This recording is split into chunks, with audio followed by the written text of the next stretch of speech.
Speaker, what is the reason for the federal shutdown? Well, I don't think there's any great mystery. President Clinton hurt my feelings very, very badly. He was mean. He made me sit on the back of Air Force One, and he wouldn't even talk to me. Everybody knows I always get sick when I sit on the back of a plane, but Clinton didn't care. And then while he's putting away a 5-course meal, all I get is a bag of peanuts. And then they make me exit off the rear part of the plane, and they don't even say goodbye to me. You know, you kind of sound a little bit like a crybaby. Do not. Do too. Do not. Do too. Not. Do. Not. Do. Not. Okay, guess I was mistaken. Okay, well now, is there anybody else who has any questions they'd like answered? Mr. Speaker, will you meet with the Budget Committee today? Well, not right away, because I got to go down for a nap first.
Appreciate that. I gotta tell you, it's been such a crazy week here in Seattle, a crazy week in the news. There are just all these rumors about Boeing flying around. I just want to set the record straight. Now listen to me.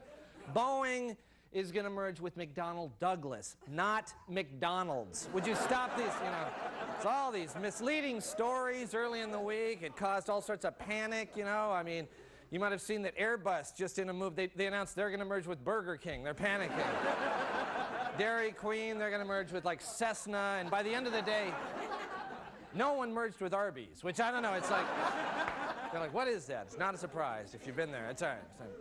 Would have been interesting, however, if Boeing had merged with McDonald's. Just, in time for the holidays, we'd have the Boeing gift certificates, which, good stocking stuffers, denominations, 5 or 10 billion, just right there in the center. It'll all be run by Mayor McSchrantz, which I think is a good name. Actually, yes, a good name. It paints a good picture, I know. The Wall Street Journal, actually, they got that misinformation. You might have seen this earlier in the week. They did a lengthy analysis of what would happen if Boeing and McDonald's merged. You probably all saw that article, but for those of you at home who didn't, we'd like to show you some of their findings. For example, the planes would be delivered in a styrofoam box, so that's one. Also, Ronald McDonald would have his medical benefits cut. That's pretty much a given there. That's a given.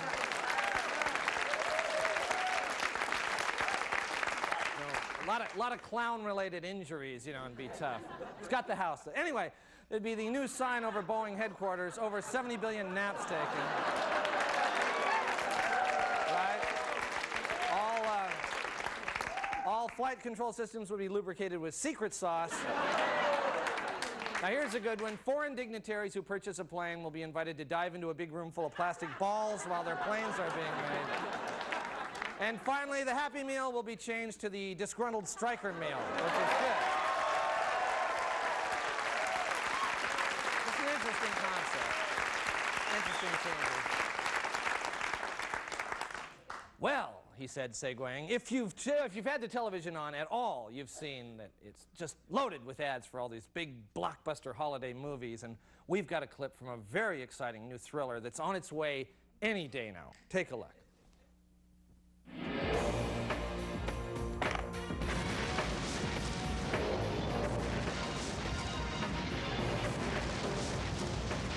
I demand $1 billion, or I will blow up the White House and the Kingdom, or at least that dumb-looking tent thing next to it. Moneypenny, get me 007.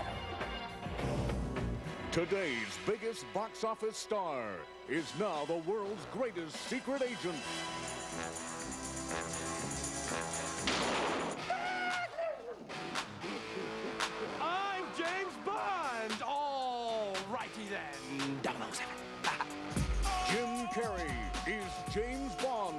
in GoldenButt.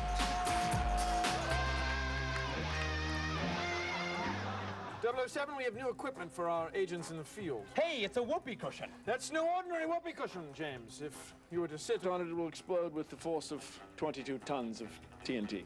Really? Yes, and this, essential should you be captured. The rubber snotty nose.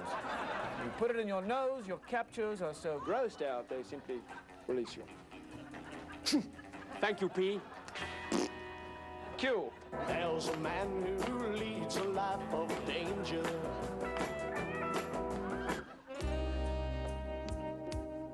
Hello, I'm Lotta. Lotta Bazookas. Yummy. And you are? Bond.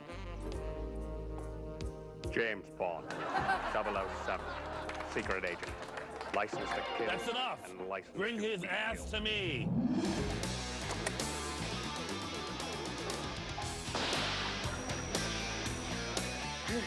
Okay, weenie roast, that's just fine, but you know, actually, I'm not hungry. Okay. Woo! Uh-huh. Smokehead. Somebody stop it.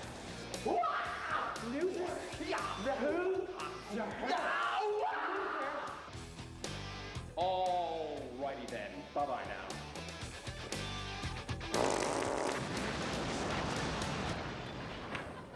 Do not go in there. Jim Carrey is James Bond in GoldenButt. All right, stay with us. We have a wonderful show, and we'll be right back.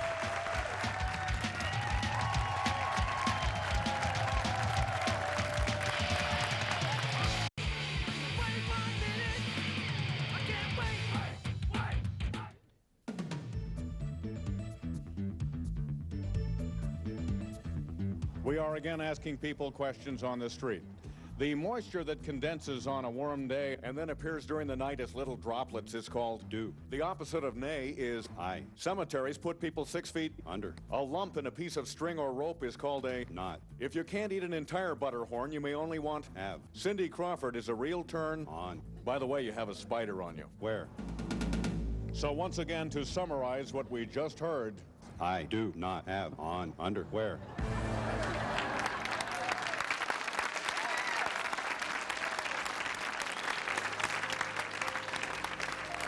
Hi, how may I help you? I bought these socks, and I wore them once, but I just don't like the feel of the fabric. Can I still return them? Of course. Would you like me to credit your account? Yes, please. I'm going to take a look around. Great.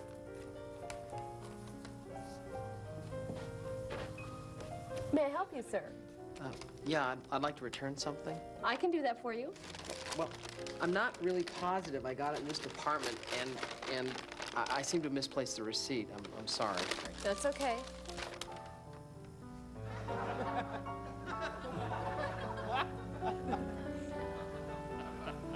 Well, it hasn't been used much. Would you like store credit or cash? Cash, if that's not a problem. Not at all. Thanks. Have a great weekend. Hi. Hi, I'd like to make an exchange. Certainly. I'm returning this, and I'd like that. Jake? No, that one. Oh, Connor. I don't know what I was thinking. You know how it is, anniversary sale, impulse buy. We've all done it. Sign here, please. All right. I got him home, I just didn't like the way he looked on me. Believe me, working here with the employee discount, I've made a ton of mistakes. Would you like a gift box today? No, not today. Thanks for shopping at Nordstrom. Excuse me, miss. Yes, sir. I'd like to make a return. No problem. Great. Now, did you want store credit or cash? Cash? And did you have your signature today?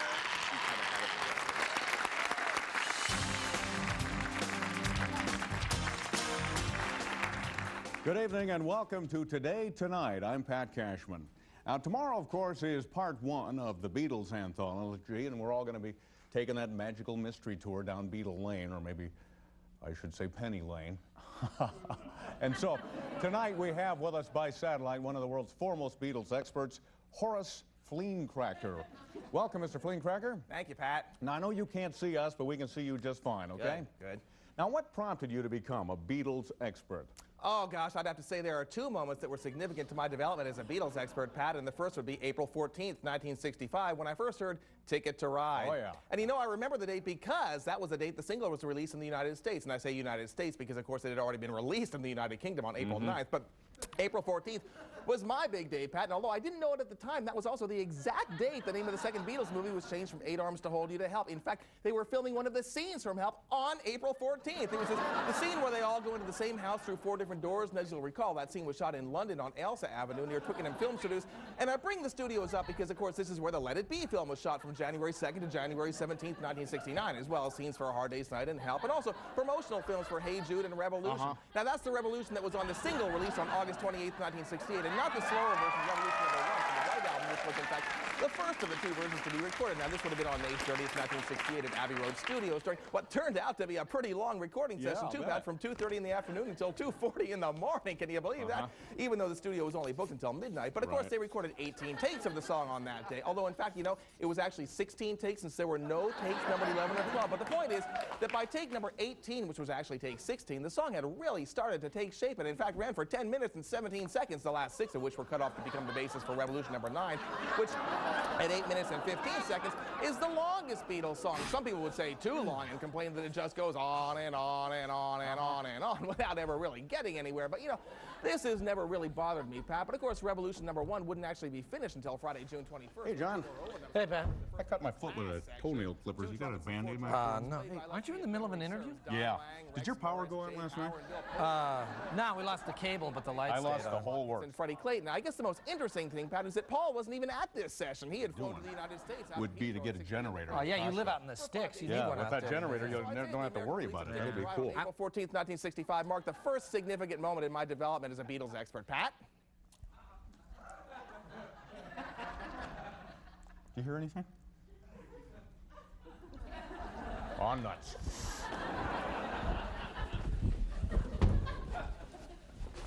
Wow. Boy, I was struck speechless there for a minute. Yeah. That was that riveting. Yeah. Thanks for being our guest tonight. Now, the second significant moment in my development as a Beatles expert would have to be the August 25th, 1966 concert at the Coliseum in Seattle. And here, of course, I'm talking about the evening performance, which was sold out.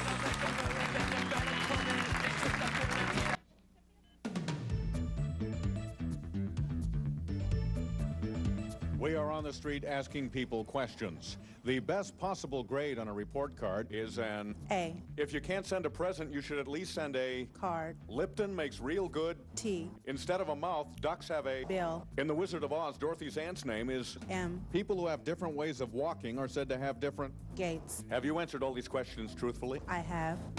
So again, to summarize what we just heard. I have Bill Gates. A. T. M. Card.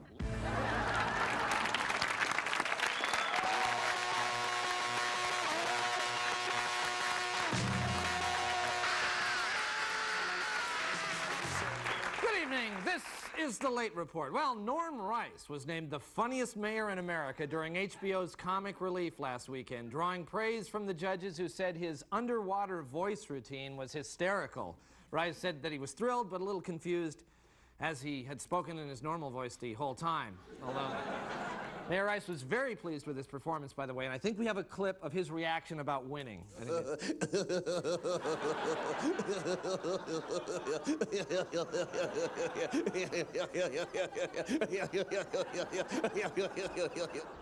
Funniest mayor in America. All right. Well, a King County jail inmate has made a string of collect obscene phone calls. Now, the inmate says it's the recipient's own fault for saying yes when the operator asks, will you accept a collect obscene call from an inmate? Well, the main themes to emerge in the Oregon State Senate race to replace Bob Packwood are trustworthiness and character. Also, the ability not to stick your tongue down a woman's throat. Ooh, yes. Oh, well, the promoters of the Champions Tour of tennis players over 30... John, excuse me. Okay, remember a couple of weeks ago during the late report you were telling jokes and I came out here and I asked if you were mad at me because that morning you had not said good morning to me. You remember that?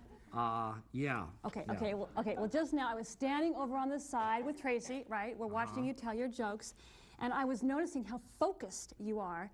And suddenly it occurred to me that when I came out here last time, I must have really thrown you off. I mean, I can see now that it was just a bonehead move on my part.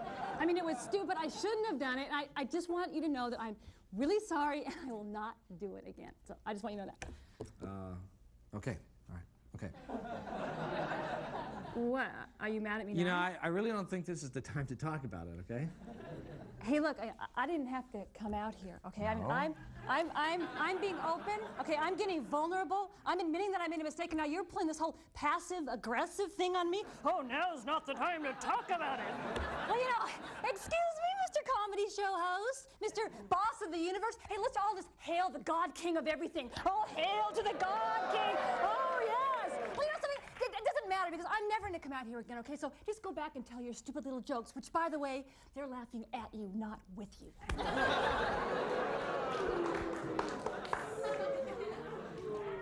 Always nice to have a little visit from Nancy.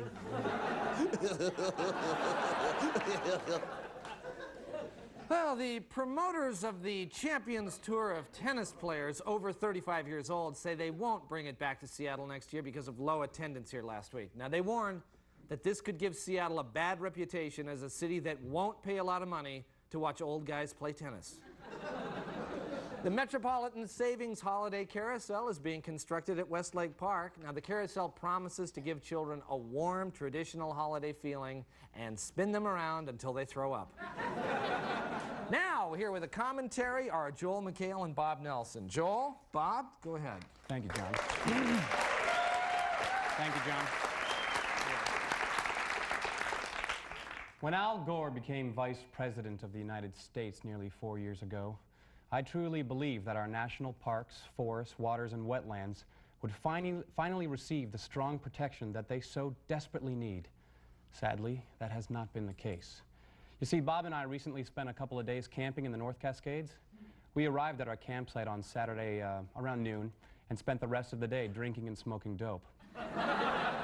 Sometime after dark, I stumbled into the woods and blew some major big-time chunks.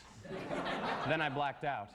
But when I came to a couple of hours later, I saw that my vomit hadn't landed on lush green vegetation or on a beautiful flower as one might have expected, but rather on an old McDonald's wrapper. That's right, a McDonald's wrapper in the middle of the North Cascade Forest. The following morning, I woke up with the mother of all hangovers and a bulging bladder, so after pounding a beer to steady my hands, I blindly stumbled down to the river's edge where, to my shock and surprise, I found myself peeing onto an old tire. How did a crummy, dirty old tire find its way into the pristine waters of the Snohomish? Well, at first I was stunned, then I became angry, and then I puked again. But my point is, good people, is simply this. A clean environment is not Al Gore's job. A clean environment is not even the government's job. A clean environment is everyone's job. Back to you, John.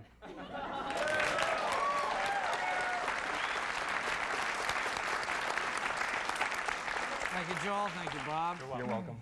Thank you. Thank you, Bob.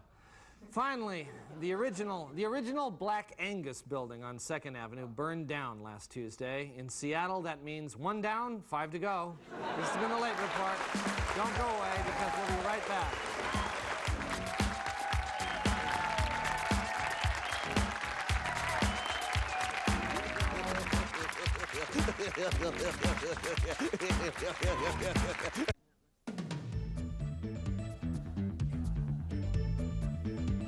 We are again on the street asking people questions. Cars come in various models and... Makes. Do you buy pop in the bottle or the can? Can. Who do you look out for when you're looking out for number 1? Me. A female sheep is a ewe, a male sheep is a... Ram. The tip of South America is called Cape. Horn. To get kids to quiet down, you make what sound? Shh. The joint between the thigh and the lower leg is called the... Knee. So again, to summarize what we just heard... Can. Shh. Ram. Makes. Me. Horn. Knee. That's right, I think Ken has that effect. basically on all women in Seattle.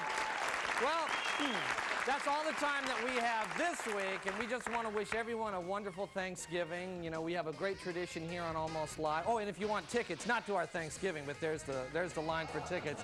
And we'll see you next week. Bye-bye.